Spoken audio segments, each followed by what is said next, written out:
shame not to have more photos around the house.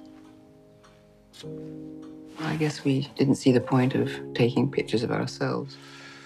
It's a shame. I'd like to welcome to the stage, one by one, some of the wonderful team behind 45 years. First, the film's producer, Tristan Goligher.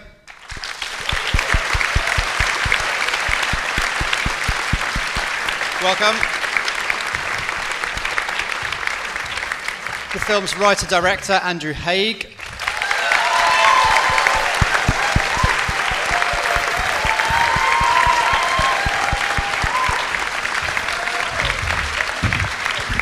Then, one by one, the two lead actors in the film. First, Tom Courtenay.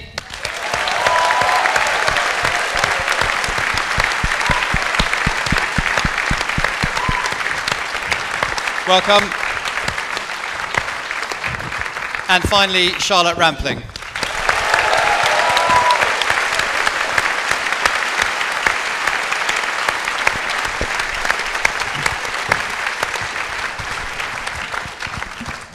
When Andrew came to both of you, as I think happened individually with the script, why did you want to do it? What about Tom, the character of Jeff, and Charlotte? What about the character of Kate? What was it that... Okay, I'll start, because I got it first. That's true, isn't it? That is true, yes. Yeah. It's rare to receive a screenplay like this. I mean, you always know when you read screenplays that things can change and evolve and modify, but the heart of this story was just so extraordinary that for an actor as myself who loves to delve into the psyche of human beings, it was a gift. So I was just thrilled that I could say immediately yes to Andrew. Andrew in his letter said Charlotte was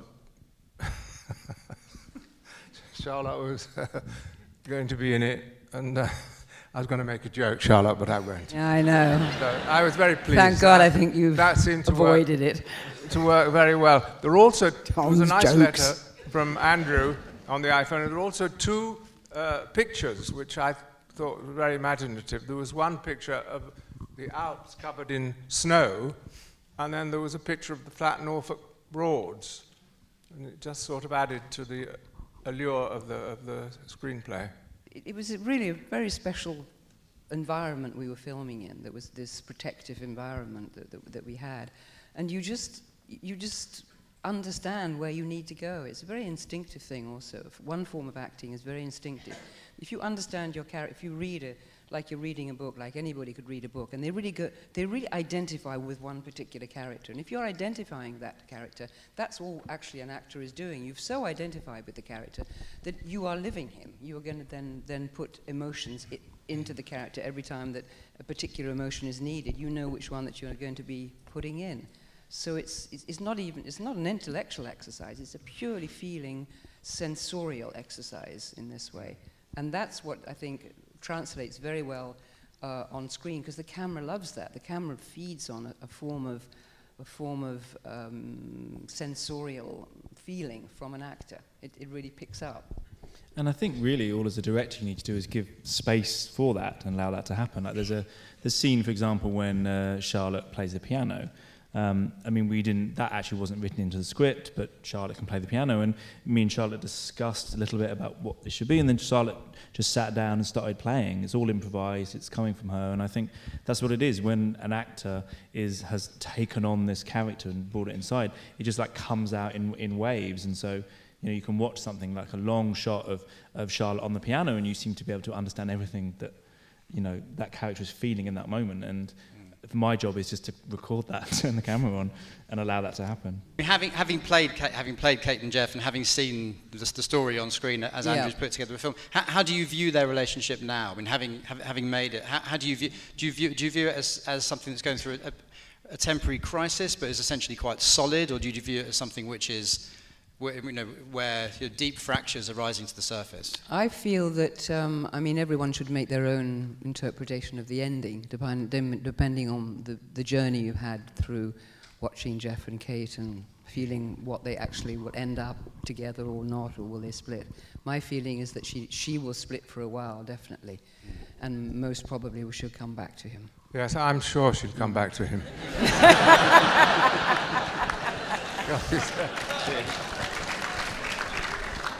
She better had. Andrew, what are your feelings about that question? My opinion of it changes, I suppose, even when I was editing. I think it would depend on the kind of mood I was in when I was watching it. I think I always wanted it to feel very open-ended, so you could put your own kind of, self into the story and work out what you would do, how you would feel. I think to me, the most important thing is that everything has changed for Kate. Like, whether she stays with him or whether she leaves with him, everything has just been thrown into kind of turmoil. And I always saw it that final moment was her, like, falling through the ice. Finally, she's tried to withstand, like, the ice cracking around her, and then in that final moment, she just can't anymore. And I think, what's interesting to me is that the Jeff character kind of goes through his existential crisis and comes out of it, and Kate's crisis happens a little bit later. And, we see it kind of bursting forth at that very kind of final moment. I think probably, like Charlotte says, I think she will need some time alone, but they probably will come back. But I don't know whether anything will be the same as it was. Kate's breaking away at the end was in the script from the start, and my wife Isabel read it, and was very taken by the piece. And but I asked her, why does she break away from him? In brackets, because he's so lovable. But I didn't say that to my wife. I certainly wouldn't say it. And you're such a good dancer as well. But she said, well, he's put her through so much. So I got the woman's point of view then. You plant this image in our minds from the very, very early scene of a young woman frozen in the ice, frozen in time, and her youth frozen as well. We do actually literally see her later on through the slides, but this image is there in our minds throughout the film. When you were writing it, when you were thinking of how this film may or may not affect an audience, did you have to constantly remember that this image, this idea, is there already from the beginning? And how does that affect the story? Your sense of the story? And yeah, I mean, it's such an unusual image, and I think, when I read the first story, and even when I watch it and everything, when I was writing it, the idea of this woman in the ice, you're like, really? Is that, like, possible? Does that make sense? And then it kind of does make sense. And I think you forget about that, but it's always just there. And you don't see it in your head as actually what it would be, which would be like a wrinkled old, like, mess of flesh.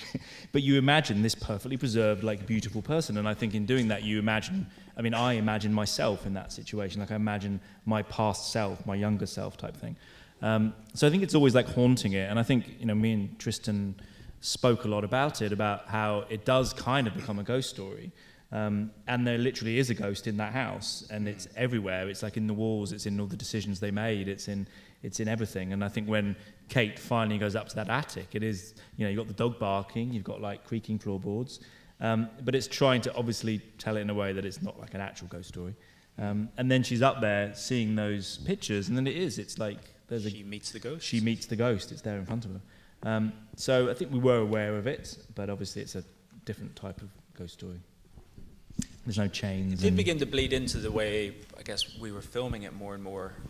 As we got into the production, there was kind of I think once we got into that house and could feel, it's funny when you're making a film, you start, and especially something like this where we were in that house for a long time, like a long portion of the production. And you start to, the atmosphere kind of, you really imbue yourself with it. And I think we did start to, or you and Lowell began to photograph certain scenes almost like kind of ghost stories. And we're kind of beginning to reference that, which is quite interesting. And then I do think of when Kate goes into the attic, that is literally her meeting the ghost. And she can't be ever the same after that moment. And I do think, so it is like, when you live in a house for a long time, it is like a haunted house. Like, it has all of your memories in. It has everything that your life has become. Like, every time you move, you bring your stuff with you. Especially if you store all your old slides up in the attic. Exactly. And, and I drag all my crap around with me everywhere I go, and it's usually like under my bed or wherever it is, and it's, your past is always kind of with you wherever you go. Question for Charlotte and Tom. What do you look for in a director? What do you want and what do you need from a director when you're shooting a film? What do you look for? What in a director? Well, you look for him to be helpful and sympathetic and like you and have good ideas and be sensible. and not be cruel, and not make you cry, and not say too much. Not say too much. Yeah, that's very good. Yeah. I think there's, there is like, I sometimes see other directors and they do talk a lot. You see, yeah, but also Andrew had written the words, and they were very good words. So he had nothing to prove. One was taken by him already, before we started filming. And if he can write this sensitively for both of us, he must be good. And he was good. There we are. Very simple. Thank you.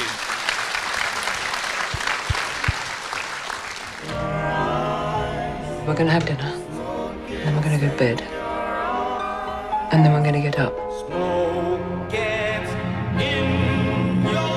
And we'll try and start again.